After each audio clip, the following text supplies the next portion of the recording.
Okay, bye. Let's go, guys. The gang is off. The gang is off. Ning! Ning, Malio! Bye, Ning! There goes Ning. There goes Lucky. We don't have Song yet, but he won't be far behind. Bye! The guys are off. Bye!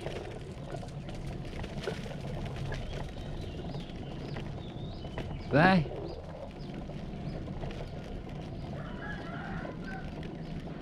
No Song. Not to worry.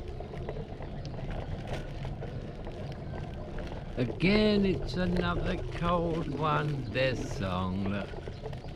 Didn't take him long to catch up. So this, yeah, it's still cold. It's still cold.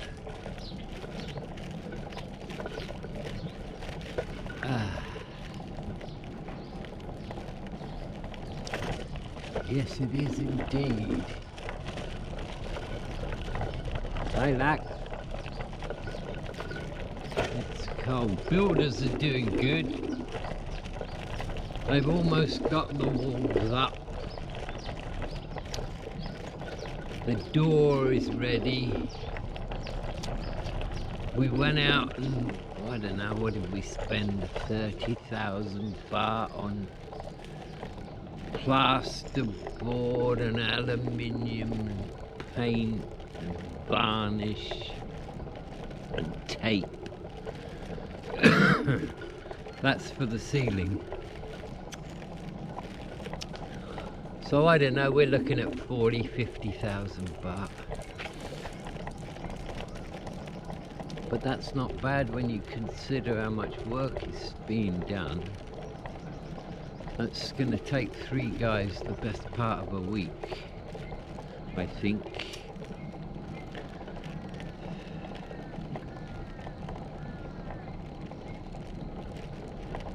So we're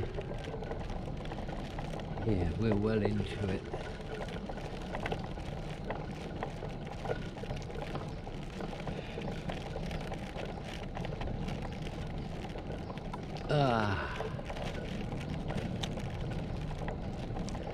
The rubber pots are all full.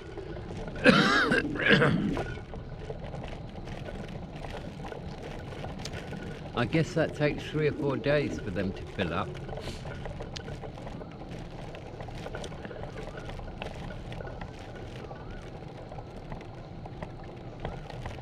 Let's go, Ning. Wow. Lucky, ma. Lucky's a little bit behind, but that's okay. Whew. Yeah, it's a cold one this morning. My God. My God.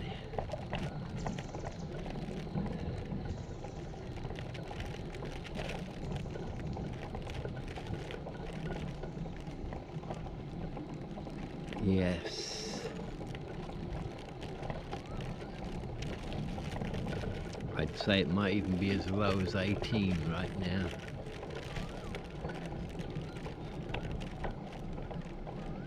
There goes Song.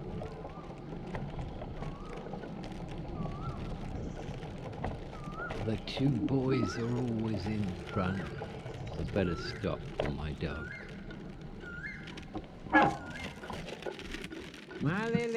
Malilio, big girl. Malilio. Bye, Lilio. She's away.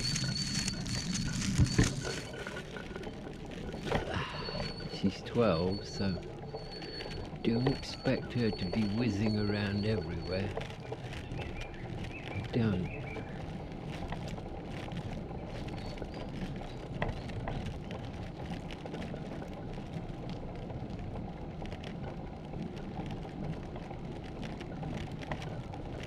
Bye.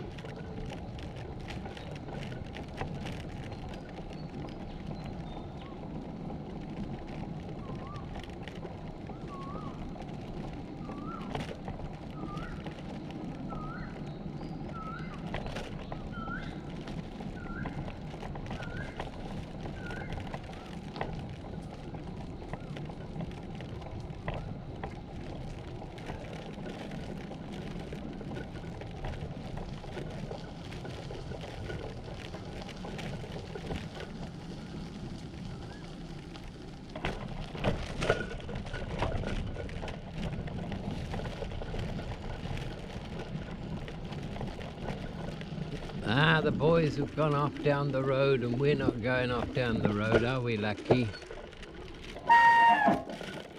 Wow. I've never seen so much mist on the ground.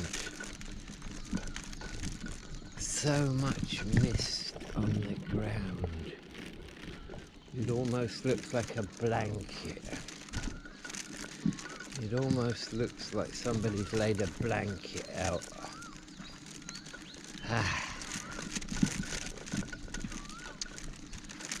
Phew.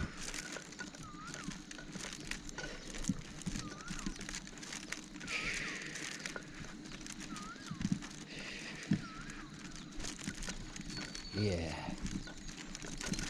it does.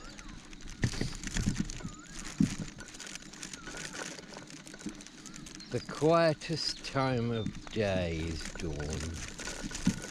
Always been my favourite in Thailand.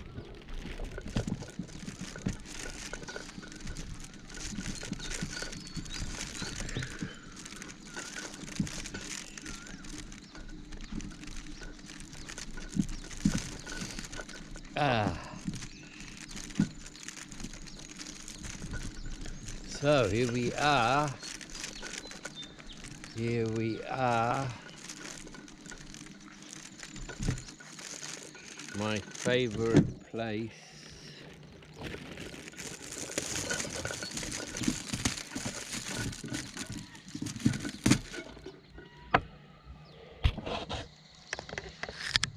My favourite place.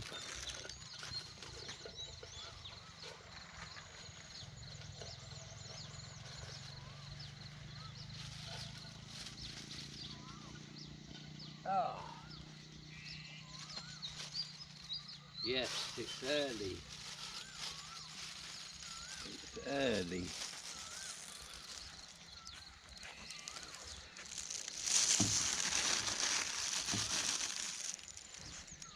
It's very early.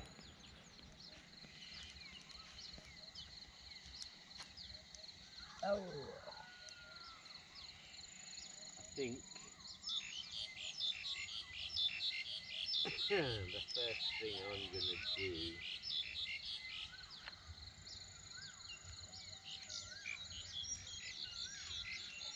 is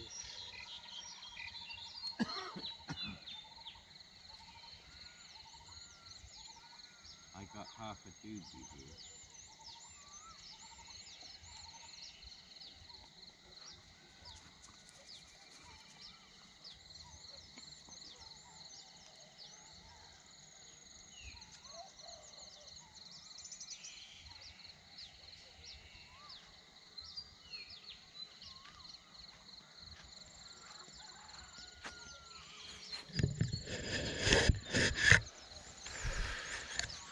The boys have vanished. The boys have vanished, so it's just me and Luck. But they will be back. They will be back. So we'll just sit here for a while and admire that sunrise that's coming.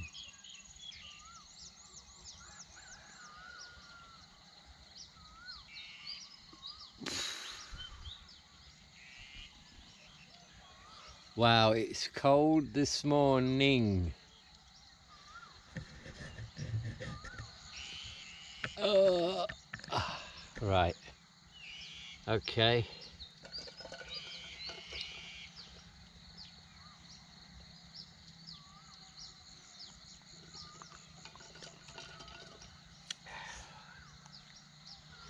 So today I thought I'd talk about THAIS and death. THAIS have a very different attitude to death than foreigners do.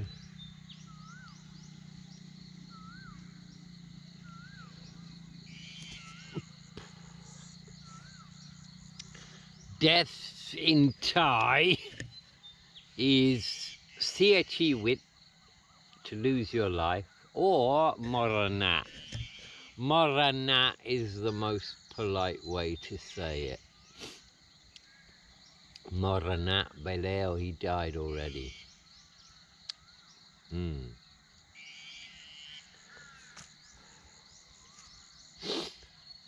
gonna sneeze. I did. Oh, it's amazing how we know.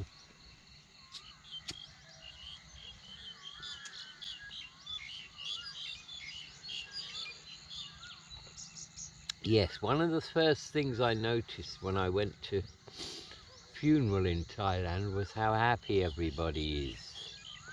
Yeah, they don't get sad and somber. They just, well, to a Thai, death is as natural as birth. They all believe in reincarnation, so I guess it makes sense. You know, if somebody you know has died and you go to the funeral, well, it's not the end of that being.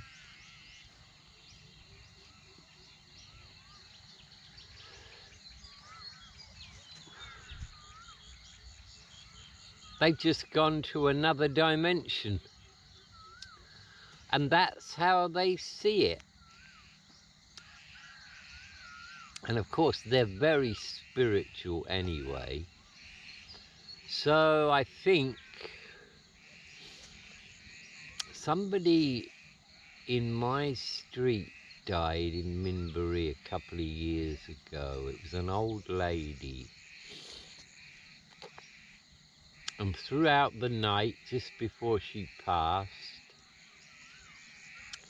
her friends would take turns sitting next to her and, you know, praying to Buddha that, you know, her journey would be a good one and everything would be all right.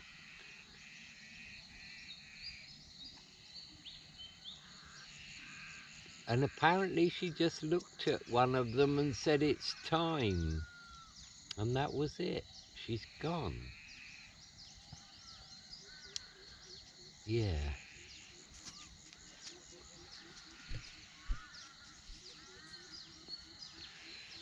One of the witnesses in my book, Peter Fenwick, a British cardiologist, well, he did 2 studies at hospice homes, you know, homes where people die, where the old people go. And in most cases, somebody comes to get them. It might be their mother, it might be their father, it might be a deceased brother or sister.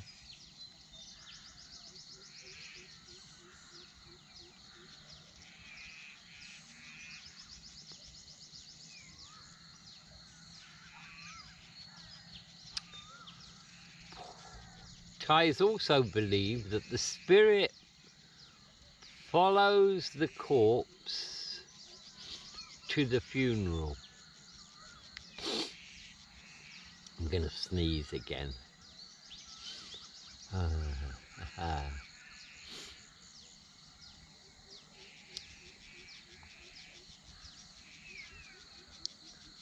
I think sneezing is nature's way of getting stuff out of your airwaves that shouldn't be there. Yes, there's always a picture of the deceased person at the sala, at the area of the temple where their funeral will be held. There's always the picture is there. And I was told the reason for that is so that the spirit of that person can find their funeral inside a big temple, maybe, where there might be 7 or 8 funerals going on over a period of days. So he would see his own photograph. Ah, okay, this is my one. That's what I was told.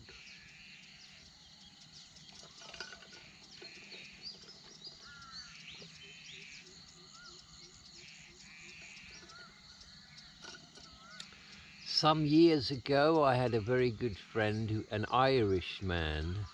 He was married here to a Thai. They had 3 sons. Yeah, it was 3, yes, they had 3 sons. Good teacher, nice guy, one of my best friends here. There's some songs there. And his wife was into meth in a big way. And it caused severe problems in the family. It didn't matter how much money he earned, you know. She would spend it. And it went on for a couple of years and actually reached the point where he decided to drink himself to death. And when I say that, I don't mean over a period of months or years. I mean like over a period of a day or 2. And he went out to 7-Eleven and bought a load of hard alcohol with no mixer, locked himself in a room at home, in a terrible state he was, and he drank it all. He drank himself to death. Yes, I went to his funeral, and I felt so sorry for this guy, because there was nothing I could do.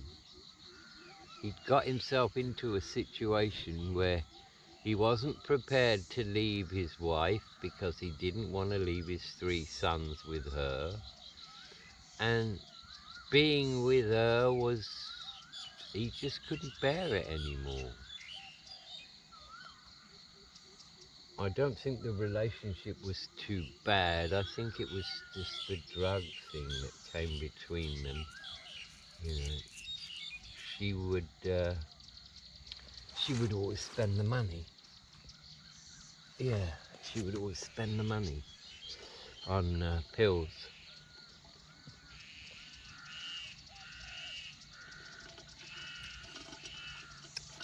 Suicide is a permanent solution to a temporary problem. I would not recommend it to anyone unless you're terminally ill. I think everyone who is terminally ill has the right to decide when they end their own life.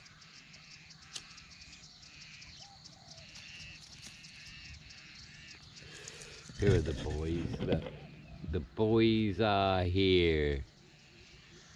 The boys are here. I should actually get a shot of all 3 of them together, shouldn't I? And then I can use that for the thumbnail. Yeah.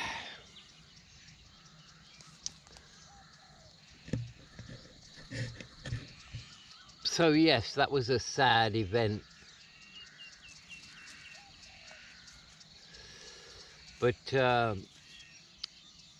I think his funeral was 3 days. Actually, that's how I met J.B. Wonders, because I didn't know J.B. Wonders, but he knew this guy I'm talking about. And after the funeral, before the coffin was taken up to be put in the oven, They opened the casket, and there's my friend laying there, you know, with his arms folded. And they put some incense in his hands, and they cracked a coconut and poured the juice all over his face, and they put a few coins in there. And then up the steps, and in it goes. And that's it, you know. So that happened.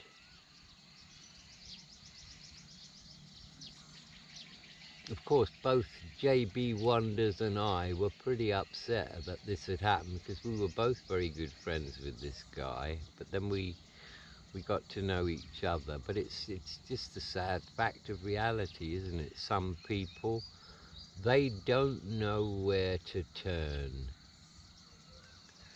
I can understand that, because I did it.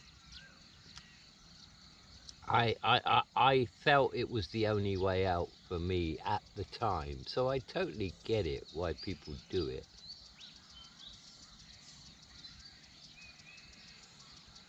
But like I said, unless it's a terminal illness, there's always a solution. Always.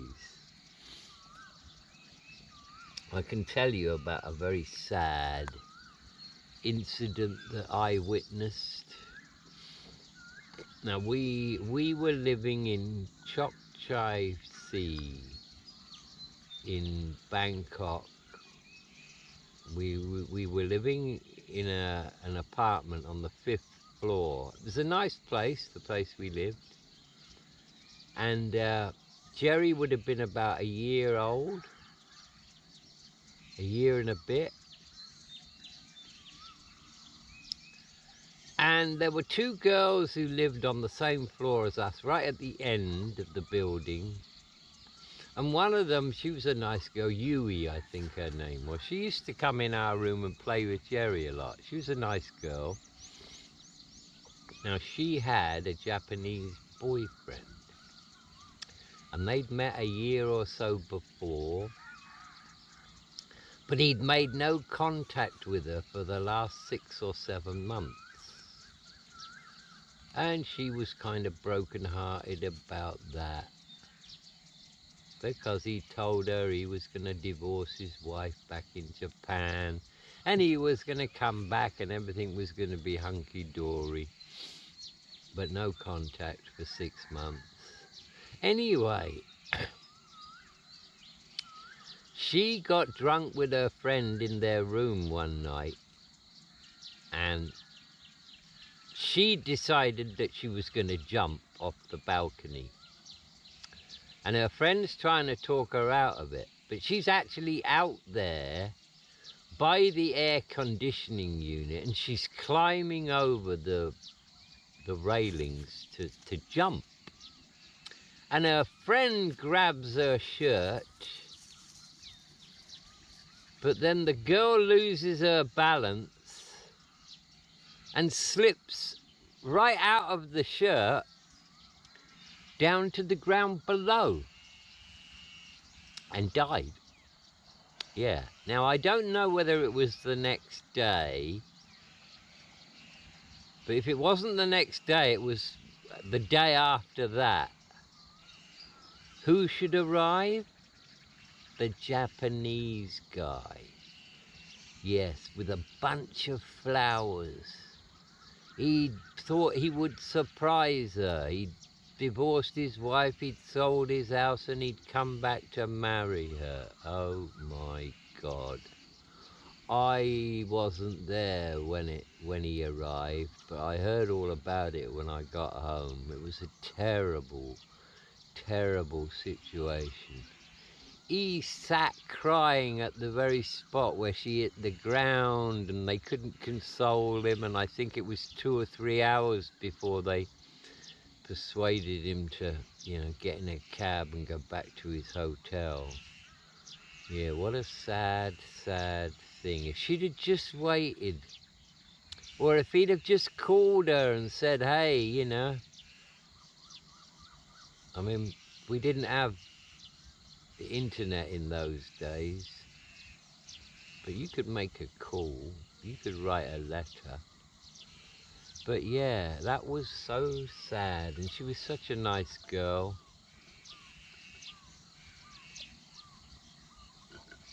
And the other girl did tell me a few days later that she'd actually changed her mind and she was wanting to climb back in, but she slipped. She lost her footing, and she was still over the other side of the railing, you know. And bop, she just went. Boom. 5 floors is enough. Yeah. That's a sad story. But I'm sure that happens all over the place, you know. And equally so, I'm sure that there are people who are saved from doing that, you know, like I was by my friend Rajesh. I would have done it.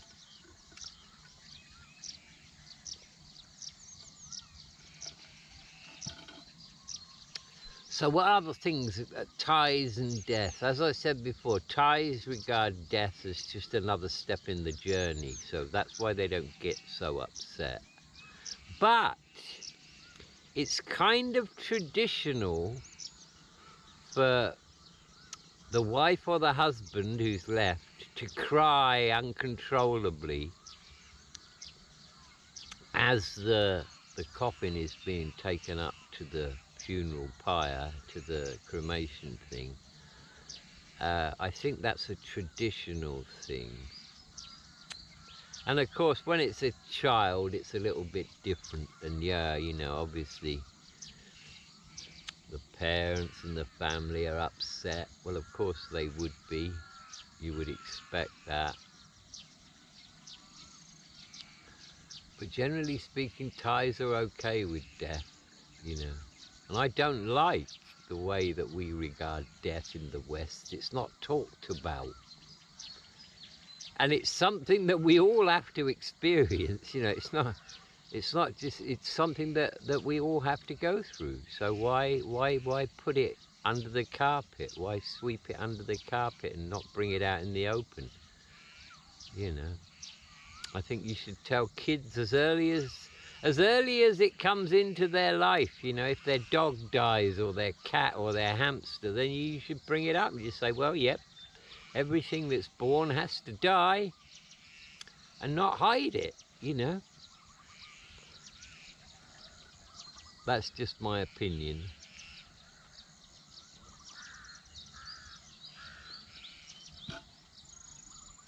When people go to the funerals in Thailand, they do put money in an envelope, and they do that. And the host usually provides a little gift for everybody. It might be a little shot glass wrapped in plastic, or it might be one of these inhalers, you know, one of these eucalyptus inhalers, but something like that. Everybody gets one of those. And some funerals go on longer than others, you know. I think that depends on status. I think when Chompu Hargate's father died, and I was friends with him, I think that was an 8 or a 9-day affair. Oh, we only went once. And it was packed. Movie stars, directors, pop singers, all the people were there because of her, you know. So that's the only Haiso funeral I ever went to. And yeah, it was a big affair. One of the biggest temples in Bangkok. So that would cost probably a couple of million baht when it's all said and done.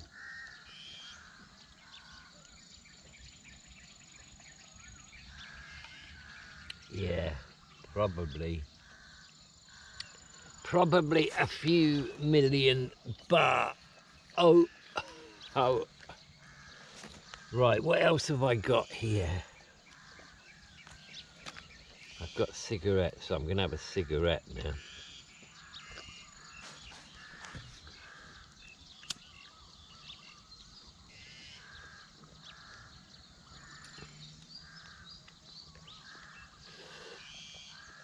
Of course, if a breadwinner was to die, then I think family and friends kind of rally round and help.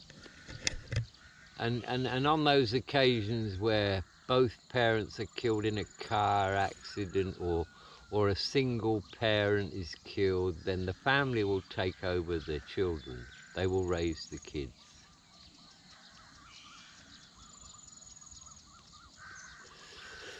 When I lived in Minbury, there was a Thai guy called, what was his name? Duk.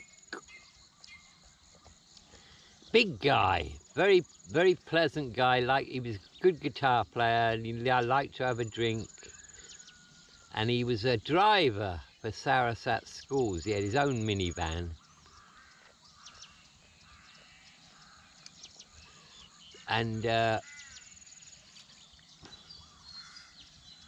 I'd known him for years, you know. And one day I'm out on my porch working away, and one of the neighbours came up to me and said, hey, oh no, Dong his name was, that's right. One of the neighbours come up to me and said, hey Paul, it's 2:45 and Dong's van is still there. And Dong would have left half an hour before that to get to school ready to take the kids home. And so, you know, he said, what should we do? So I went to his front door and, you know, hey, Dong, and the door's open, so I went in. Dong! Went in the bedroom, and there he is. He's laying on the bed. He's got the TV remote in his hand. He's laying on his back. And there's all this foam coming out of his mouth. And his eyes are open. And the other guy wouldn't come in to the room, so I says, you better call the emergency people. And I just sat astride him. I didn't know what to do. I sat astride him and tried to give him CPR, checked for a pulse. He was still warm. I think he'd probably gone about an hour. The TV was on, so I think he was just sat there watching the TV, and I think he either had a massive heart attack or an aneurysm or something like that. So there was nothing I could do. So I got the hell out of there before the cops and the ambulance arrived. Now he had 2 children with an estranged Cambodian wife, who's very nice, by the way. I like his wife. And the wife agreed to leave the children with Dong's sister, and she could come and see them any time she likes. And that's how it panned out. Dong's sister still lives there, and the kids are now in high school, so that was quite a few years ago.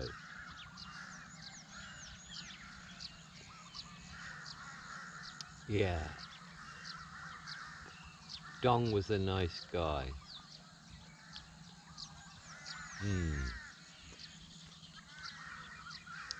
He would have been about 50, 45, I suppose. Drank all his life, smoked.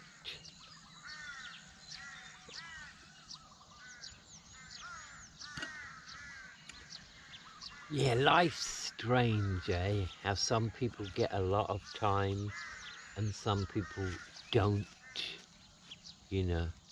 Like a 9-year-old kid gets involved in a road accident and dies. And then you got somebody like me who's done all this crazy shit in his life, and he's made it to 70. You know, it doesn't seem to be any logic to it. And you know what I used to think, and this is a crazy thought, right? This is how I used to see life. Imagine a huge warehouse, and in the middle of the warehouse is a big mountain of string, yeah? A big mountain of string. And sat around the outside of the mountain of string are all these human beings, and they're all sitting there, and each one has a piece of string. And they're pulling it. And when they reach the end of the string, that's the end of their life. And some people are pulling it very slowly because they don't want to reach the end of their string.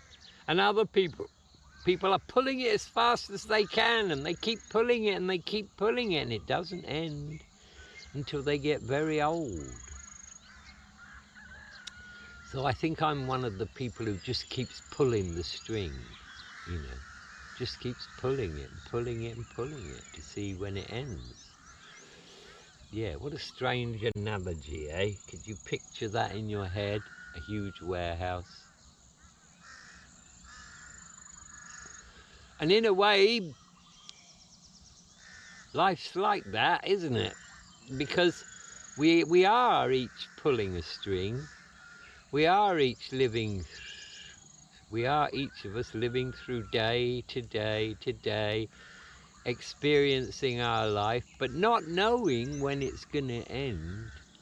It's like turning a book page, and every page you turn over, you don't know when the end is. Those crows are awfully vocal this morning.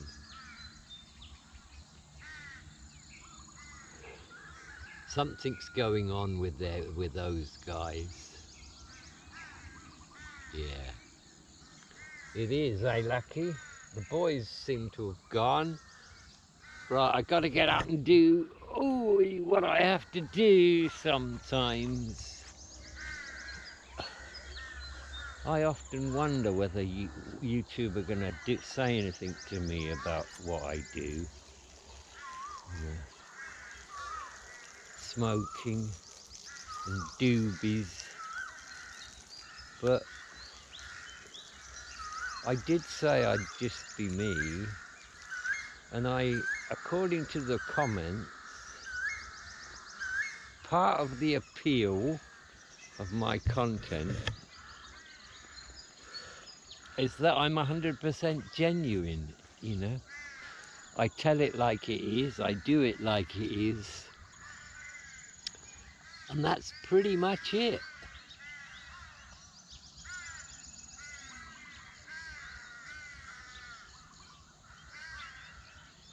Somebody across the street died from us yesterday, my mother-in-law told me.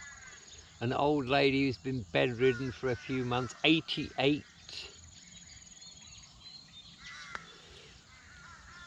They all seem to make their 80s out here.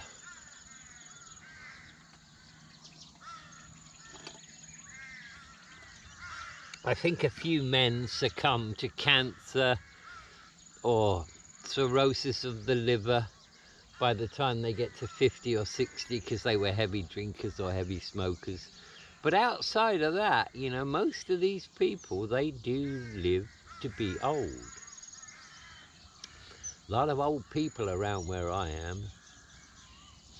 And of course there's no middle-aged people around where I am because it's all young and old, because the working age people, they're all at work and they leave their kids with the grandparents.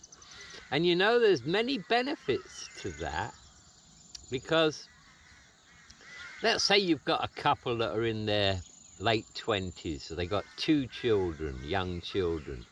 So they leave the young children with the grandparents while they go to work. And they might see them at the weekends or once or twice a month. And they send money home, you know, for the grandparents.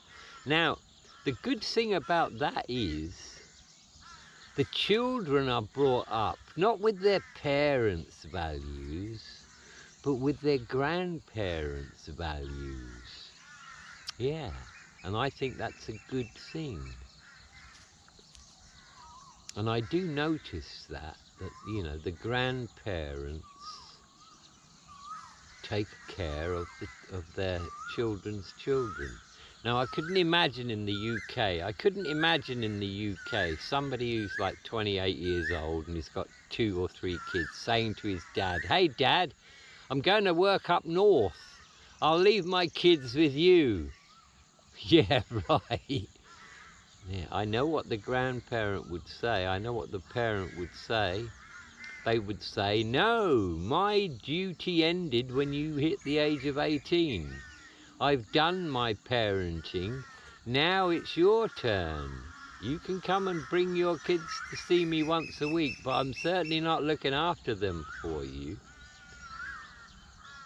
And that's because In the UK, they don't have a family institution like they do in Thailand. In Thailand, the family's everything. It really is. The family is everything.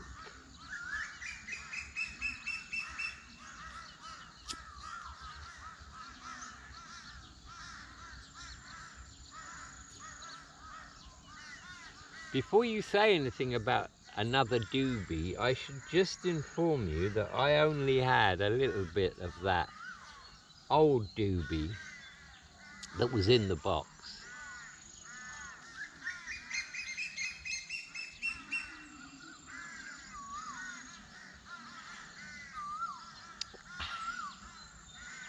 Yes, and why am I smoking again? Why am I smoking doobies again? Well, I think I've told you already once, but those passing moments that I always talk about, and we extract as much pleasure from them as we can. I find that when I'm stoned, I extract more pleasure from the passing moments. So for me, that's a good reason to do it. Plus it helps me be more creative.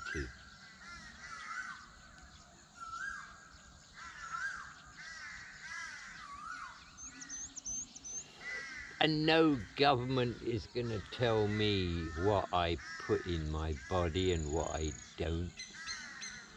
I've never subscribed to that. Yeah.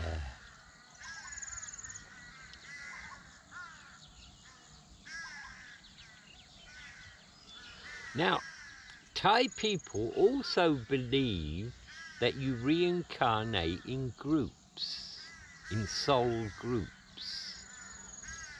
So, your mother, you might be your mother's mother next time round, and she might be your child. Things like that. They believe that. I think I do too.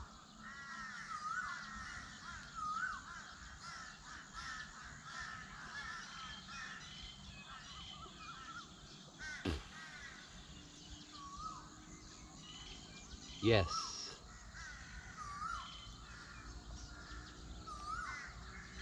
There are problems in Thailand regarding inheritance, but I think that's the same the world over.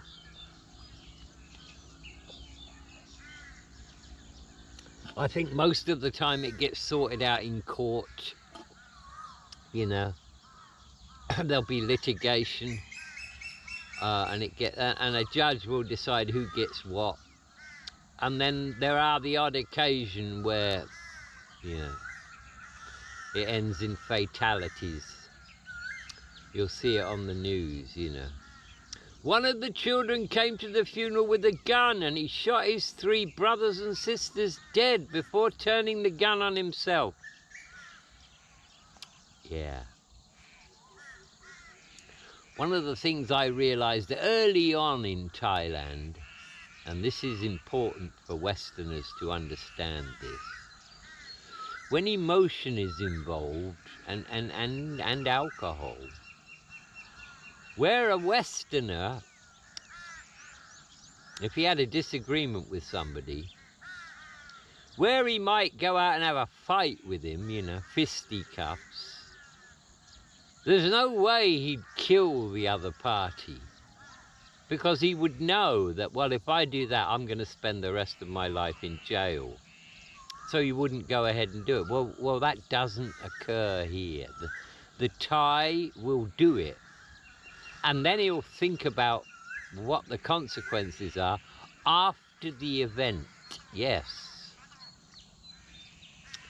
Because, you know, I used to look at it, and you'd see it in the news all the time here when I first came here, in the newspapers and in the news about, you know, he's killed his brother, or he's killed his father.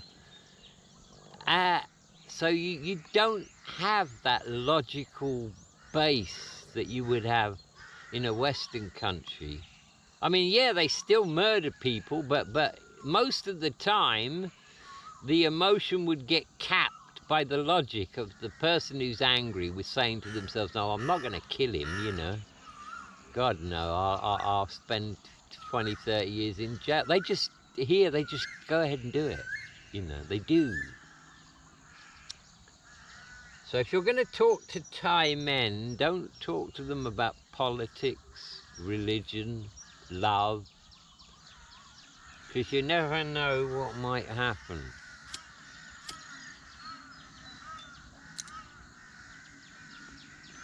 I used to ponder the reasons for that. Why do they fly off the handle like that and do something like that that they can never retract, you know? And I think partly the reason for it is because in Thai culture, you don't show emotion in public. And I think that could well be part of the reason why they sometimes just, the pressure valve goes, you know, because they're not used to releasing that kind of emotion. That might have something to do with it.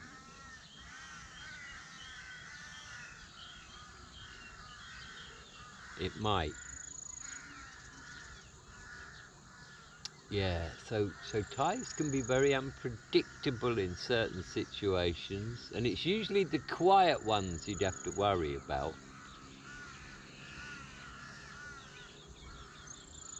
I used to hear about whole families getting wiped out at funerals.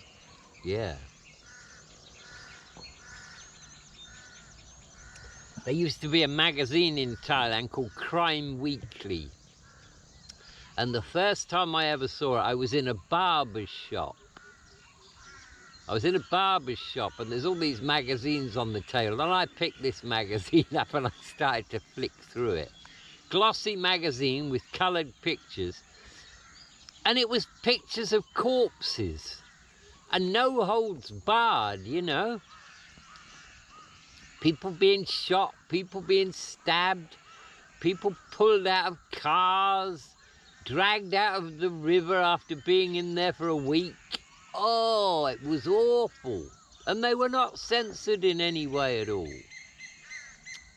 Big shock to me, that was. I'm like, holy shit. They can't show that. But they did. Yep. The most gruesome images you could ever imagine. And of course all the text was in Thai, so I didn't understand that.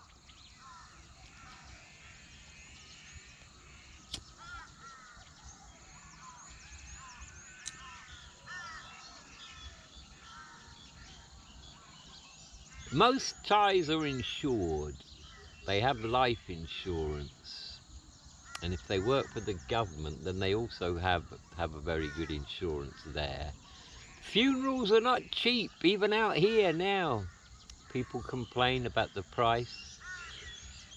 But when you go to the temple, because somebody in your family has passed on, then you know, the monks will tell you. They'll say, well, okay, 1 day is this, 3 days is this, 5 days is this. And if you want a JD, it's this. And, you know, what does the price include?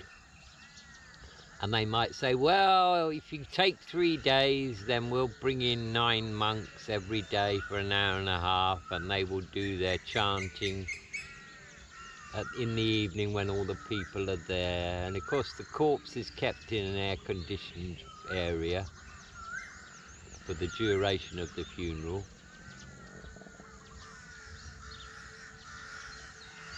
And yeah, it's traditional, I think, too, that after the funeral, the family have a little bash at their home, you know, where there'll be drinks and food and stuff, and people will come there.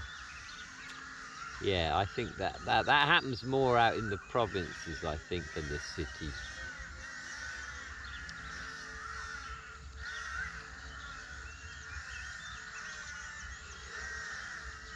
What's going on with these crows? They're all in one tree. No, they've all left now. They have their own society, I guess. All life forms do.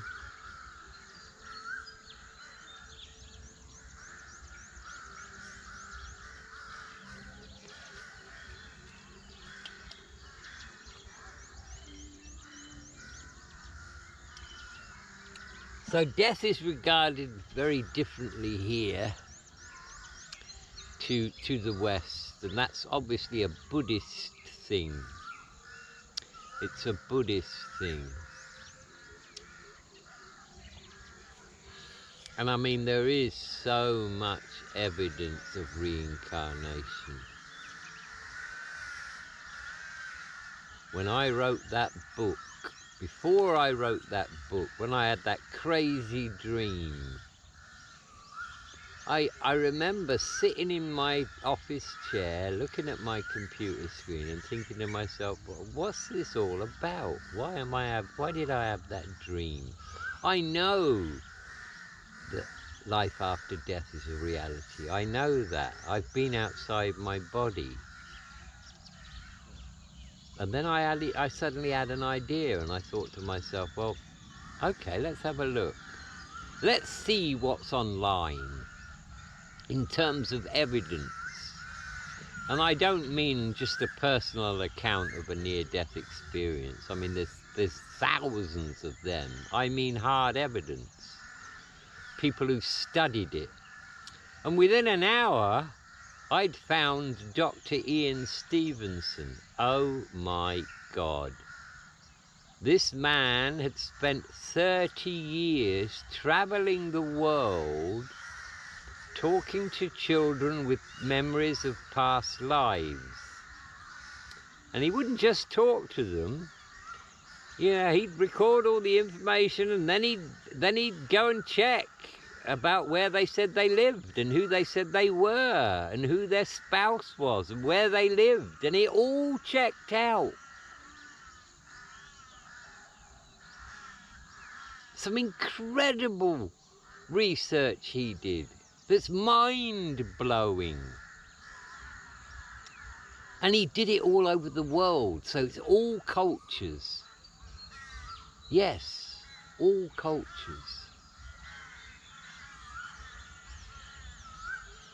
And there's evidence also to say that reincarnation is location-based. Yes, location-based.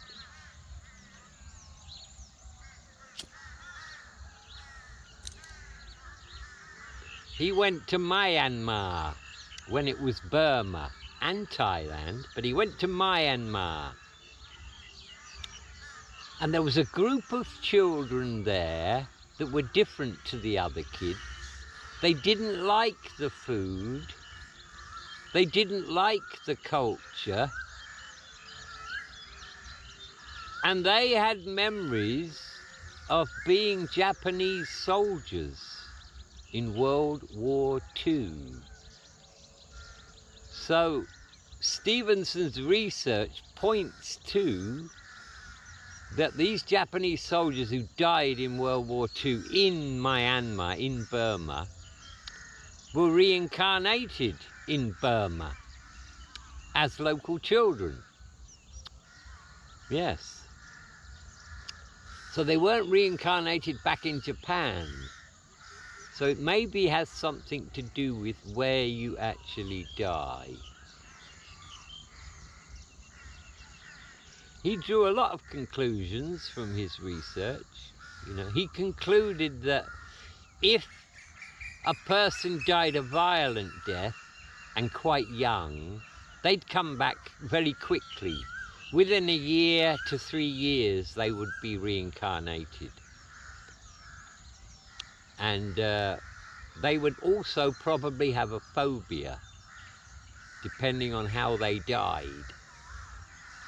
That phobia would stay with them. So if you drowned, for example, in a previous life, then you might have this fear of deep water.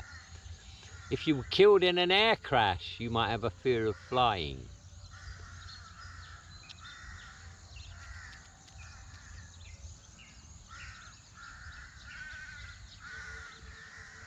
Dr. Ian Stevenson's research was groundbreaking.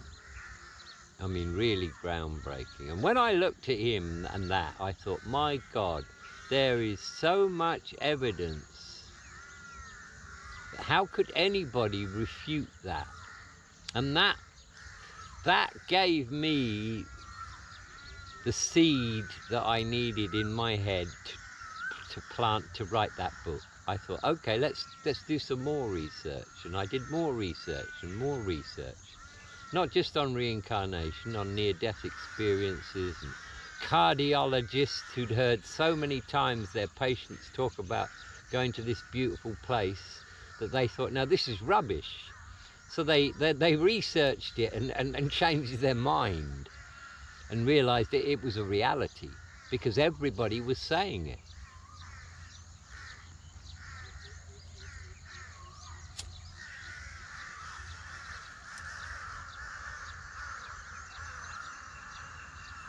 Reincarnation is real. We just don't remember our past lives. Some people do. And you can apparently be taken back in hypnotic regression to your previous lives. I'd love to know. I have an affinity with the ocean. I think I must have been a sailor at some point. And maybe I'd been a Thai before.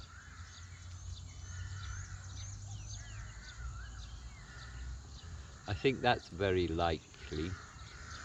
Oh, by the way, I uploaded 2 videos yesterday. A morning one and an afternoon one.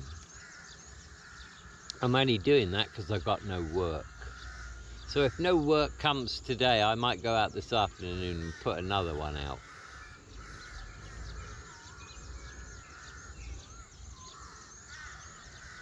So yeah, that's my take on the Thais' attitude to death. Morana. They treat it like birth. And they all know they're coming back again. And they all think, or they all believe, and this may be true, I mean, I don't know, but they all believe that if they do good things in this life, when they come back again, their life will be easier. Chiwit sabai. That's what they think. But that's good, that's motivation to lead a good life, you know. My wife really, really does believe that if she leads a good life, she will come back in a comfortable situation. She'll come back and she'll be born into a family that have got money and there'll be no worries, no problems, no adversity. I don't know about that, I really don't. So we're almost at an hour now.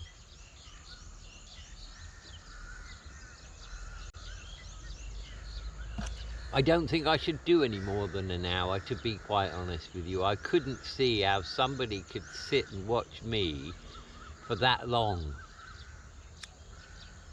So an hour should do it. The sun is almost over the top of the tree now. Lucky's sat here with me. I don't know where the boys are. Let's have a quick look at Lucky. There she is, look, yeah. She's a great dog. I'll be very sorry to see her go. But with lots of exercise and good food, she should last for years. So it's me and Lucky without the boys. I don't know where the other gang is. They don't normally go back on their own. They just hang around here. So anyway, as we hit the 1 hour mark, that's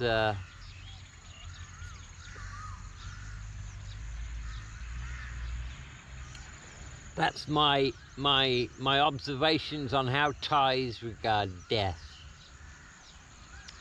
I hope that's maybe informative to some of you. You know, when you go to a funeral in Thailand, you can smile. You know, don't be all. You don't have to be like that. You know, they don't see it as such a tragedy. You've just gone somewhere else. And I think we should adopt that attitude too. because one thing's for certain, all of us are going to die. But it's just a transition. And if you don't believe that, read my book. I can't see how anyone could read that book and then go and look at the people in my witnesses, and how anyone could look at their work and come back and say, nah, there's no such thing as life after death. Ugh.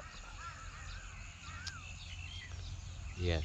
Anyway, that's it from Triple T for this one. Wherever you are, be good, have a great day, and until the next time.